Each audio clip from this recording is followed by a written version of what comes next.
que bueno, tal vez se me pasó, pero el tema de la clase anterior sobre los componentes esenciales de todo Estado se refiere a las Fuerzas Armadas y al derecho en esta parte. Los componentes esenciales de todo Estado son los elementos, las instituciones sin las cuales el Estado no funciona, sin las cuales no podemos pensar todo Estado. Dentro de esta consideración, las Fuerzas Armadas cumplen una función específica. La pregunta era por qué es importante las Fuerzas Armadas como componente esencial del Estado. ¿Por qué es importante? Ya Fernando nos dijo algo, porque están encargadas de proteger la soberanía. Policía Nacional y Fuerzas Armadas. Por ahí vamos a ir encaminando. Nuestra respuesta es sencilla, simplemente están encargadas y de sostener la soberanía. ¿Qué pasaría si no existen Fuerzas Armadas? ¿Qué creen ustedes que pasaría si no tenemos ejército, si no tenemos Policía Nacional? No hubiera control en todo el pueblo o la ciudad. Sí, no hubiera control. Nos podría invadir, entrar a nuestro territorio. Bueno, el país sería un caos, hay que ser un poco cuidadosos con ese término, porque estamos pensando que sin la Policía Nacional todos nos vamos a ir contra todos, y es lo que debemos superar en realidad. La Policía Nacional no debe estar ahí como un agente, o por ejemplo la Fuerza Armada tampoco debe estar como un agente que nosotros le vemos y no hacemos nada, pero se esconde o se va la policía y ahí hacemos. No, no es esa la idea al final, pero sí está encargada de poner orden principalmente cuando hay inconvenientes. Países que no tienen fuerzas armadas caen en estos problemas. Entonces hay que ser conscientes de que cumplen un rol, una función muy específica. Y no se olviden que puntualizamos el derecho en dos elementos, el derecho efectivo y el derecho subjetivo. ¿Qué más nos dice? El gobierno no tendría protección, sí, como dice Felipe, sí, es muy probable que tal vez existan muchos golpes de Estado, no haya una cabeza que pueda permanecer la democracia. Las Fuerzas Armadas también garantizan la democracia. Eso sí es muy importante de tomar en cuenta. Eso podemos ir complementando dentro de la respuesta. ¿Alguien alguna duda, inquietud? Bien, vamos con la clase del día de hoy. Denme un segundo para abrir. Ya. ¿Cuál es el tema? Nuevamente, componentes esenciales de todo Estado. Pero, ¿qué componentes vamos a revisar? Vamos a revisar estos dos. Tribunales de justicia y la burocracia. ¿Qué significa justicia para ustedes? ¿Alguien alguna idea? ¿Qué es justicia?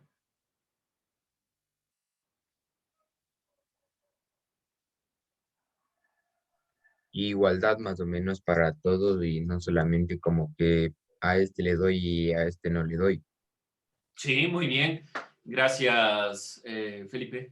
Entonces, es equidad, es darle a la persona lo que merece, por decirlo de alguna forma.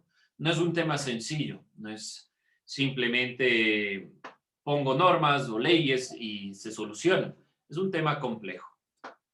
En el Ecuador, y aquí por favor irán tomando nota, en el Ecuador los tribunales de justicia se les conoce con el nombre de cortes o juzgados.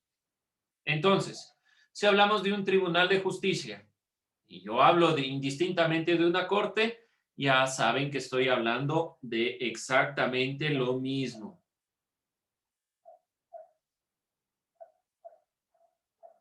Es exactamente la misma consideración. El tribunal como la corte o juzgado.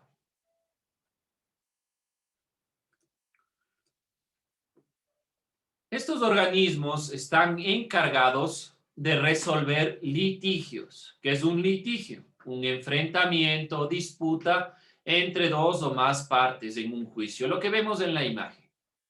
Ahí se está representando realmente un litigio, una lucha entre estas dos partes. se apela principalmente a las leyes, a la normativa.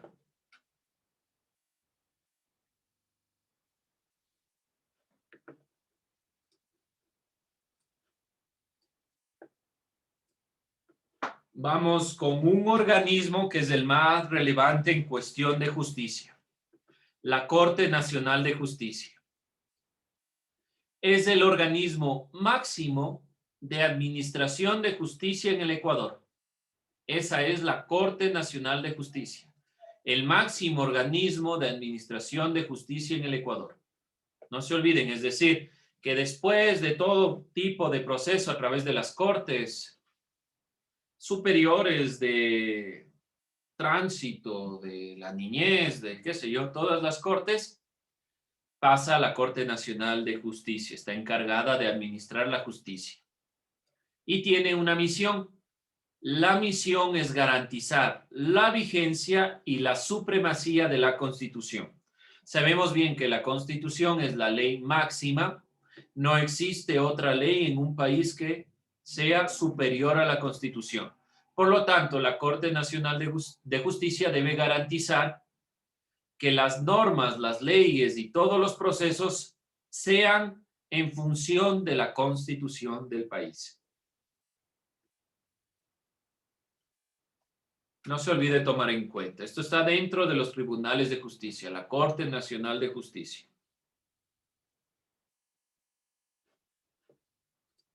Si necesitan que regrese alguna diapositiva, me avisan. Función judicial. Sabemos que tenemos 5 poderes en el Ecuador. Por lo general hay 3, ejecutivo, legislativo y judicial.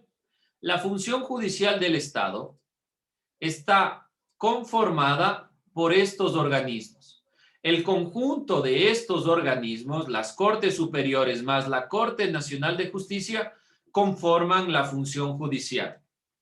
Nosotros vamos a estar viendo en una siguiente instancia, ya terminando todo este proceso en la última parte, en la última unidad, sobre las funciones del Estado. Pero ya nos vamos introduciendo dentro de esta perspectiva. ¿Por qué razón? Porque los tribunales de justicia, estas cortes o juzgados, realmente todos y cada uno de ellos conforman la función judicial. Si hablamos de función judicial del Estado, encargada de normar, de poner leyes, de guiar las leyes, entonces estamos hablando de la Corte Nacional de Justicia y las que se encuentran debajo, que son las Cortes Superiores, sean distritales, laborales, de civiles, de tránsito, de familia, etc. Todas y cada una de ellas, en su conjunto, como organismos, conforman la función judicial del Estado. ¿A qué me refiero? Justamente a la función que está encargada de llevar justicia.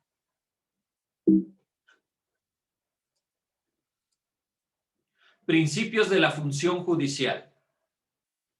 Estos son los principios que no se pueden romper en la función judicial del Estado.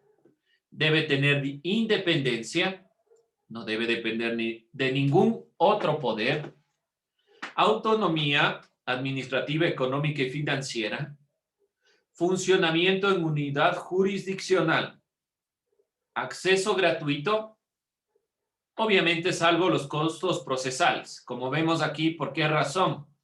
Si se supone que es gratuito, ¿por qué me cobran? Porque tiene autonomía económica. Significa que debe sacar recursos por sí mismo.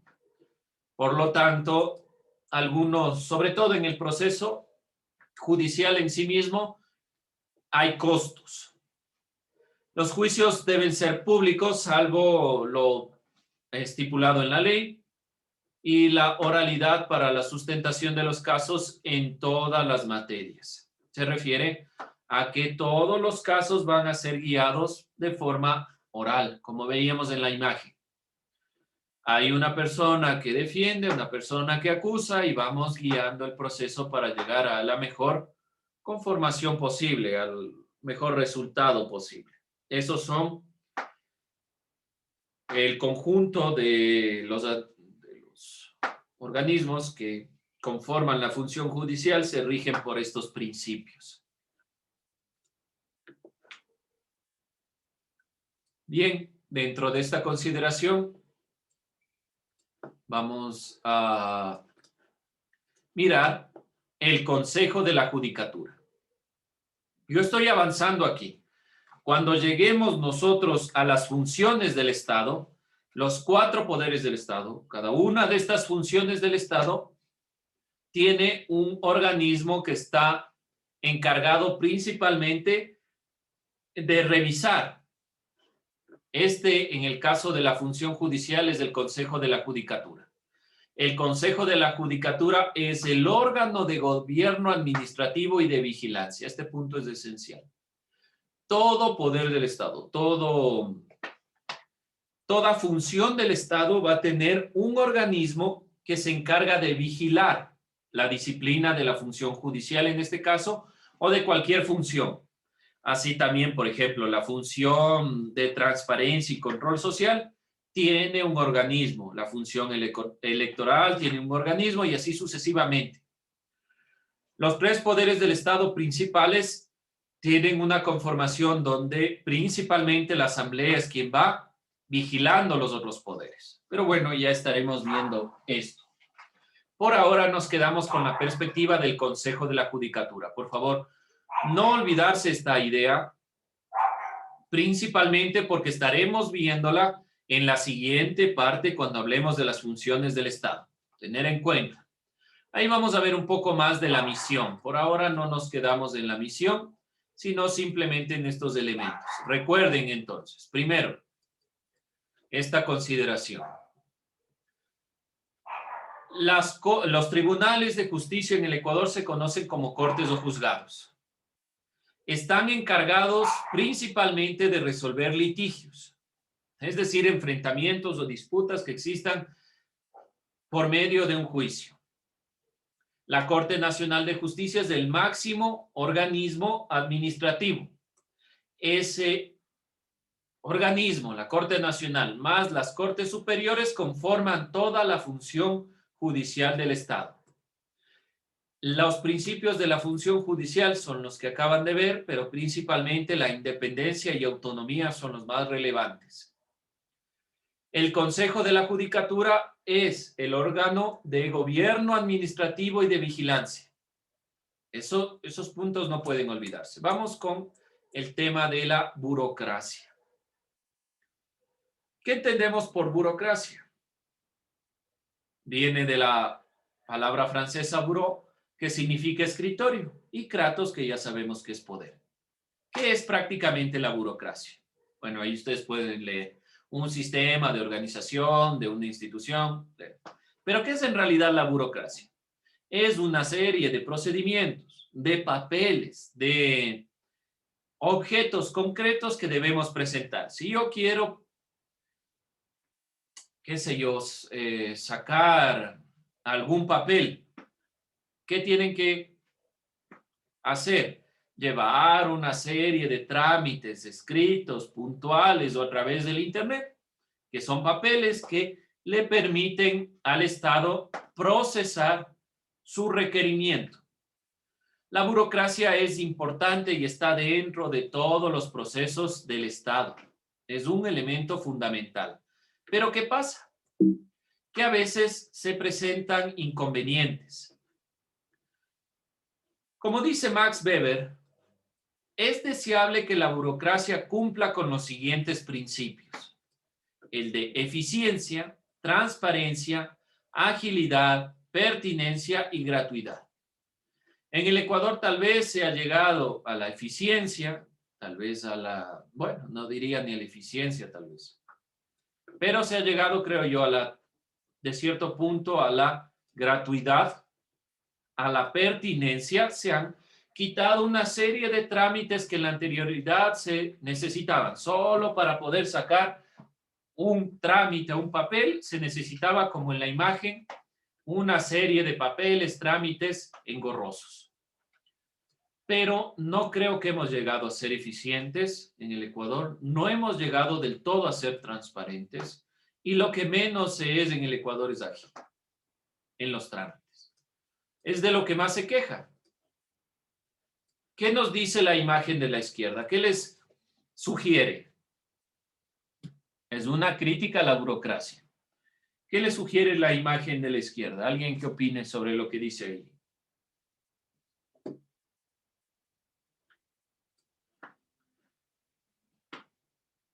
¿Ideas? ¿Opiniones? ¿Qué quiere decir esa imagen? No nos olvidemos que es la burocracia, una serie de normas y sobre todo procedimientos para alcanzar un objetivo concreto. Quiero yo,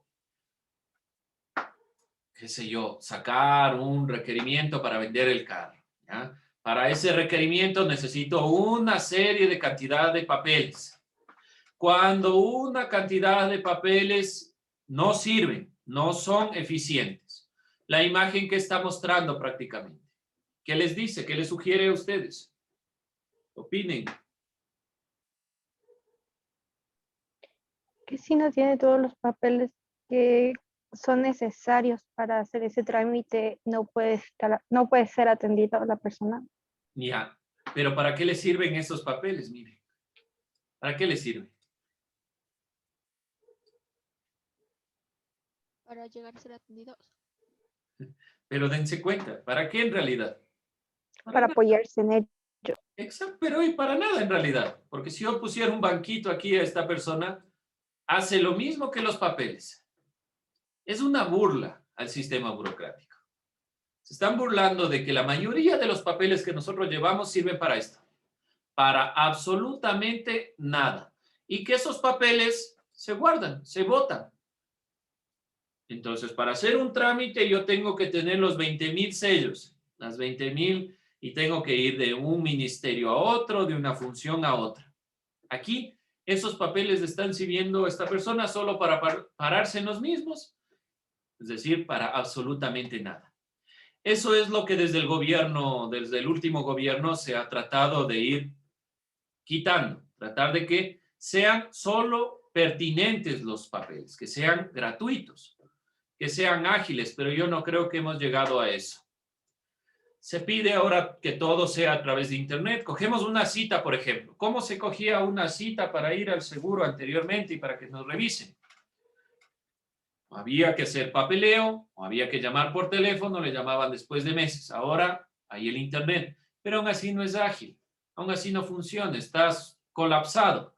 Entonces, cuando yo estoy pidiendo que me atiendan en el seguro, me dicen después de 3 meses. No hay ningún tipo de agilidad ni transparencia. Ese es el problema con la burocracia, ese es el problema principal. La burocracia en el Ecuador, vamos a revisar.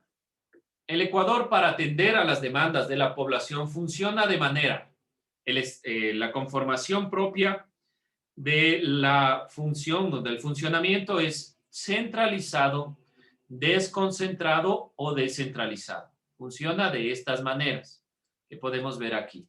Vamos a ir analizando estas funciones, cómo se van dando.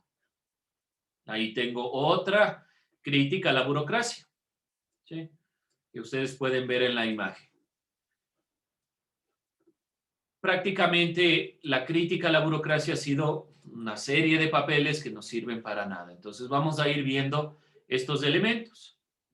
Vamos a cerrar con esta perspectiva, perdón, con este último elemento, con esta última visión. No se olviden, la burocracia en el Ecuador para atender a las demandas de la población funciona de manera o centralizada, desconcentralizada o descentralizada. ¿Qué es el poder centralizado? El poder centralizado consiste en reservar todas las decisiones y funciones públicas en manos del Estado. Entonces, el Estado va a tomar decisiones y, por ejemplo, los demás cantones, provincias y ciudades deben pedir permiso al Estado. El Estado va a determinar todo lo que se va a hacer. Esto puede caer en un problema. ¿Qué problema puede traer el poder centralizado? ¿Qué creen ustedes? ¿Qué problema puede traer? Asumamos que aquí está el Estado y que aquí se encuentran cada una de las provincias. ¿Qué problema puede traer si el poder se centra solo en manos del Estado? ¿Opiniones? ¿Ideas? ¿Qué será? ¿Qué problema Es puede las haber? decisiones que toma el Estado sin consultar al pueblo, que pueden Bueno, un beneficiar o problema, perjudicar al pueblo. ya, que pueda perjudicar al pueblo porque solo ve por sus intereses. ¿Qué más? Otro problema que puede traer es que vea solo su necesidad, como decía, pero específicamente que esa necesidad responda solo a las provincias grandes, por ejemplo. Que los recursos vayan solo a las provincias grandes o lo que vemos comúnmente. Que no se atienda a las necesidades particulares de grupos o de provincias específicas. El poder centralizado se rompió desde hace algún tiempo. Por ejemplo, para hacer un trámite, todas las personas tenían que venir a Quito y de cualquier provincia tenían que sacar el trámite en la ciudad de Quito. Eso es un poder centralizado. Se trató de descentralizar el poder y llevar a los provincias y a las ciudades un poder a través de los GATS, que son los gobiernos autónomos descentralizados. Darles el poder para que tomen decisiones sobre cuestiones muy particulares.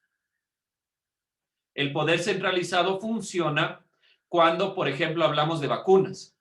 El Estado debe guiar las vacunas para todos y cada uno de la población y va a determinar realmente qué grupo es prioritario y qué no, aun cuando no esté funcionando en la actualidad, pero esa es la idea.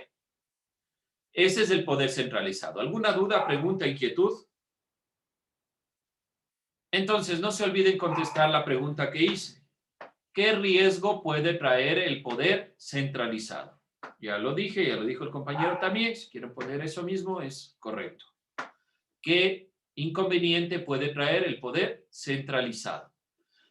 La siguiente clase vemos los poderes que continúan, que son el desconcentrado y el descentralizado, y estamos hablando de otras funciones esenciales de todo Estado. Bien, jóvenes, con eso cerramos esta clase. Tomo lista y nos vamos.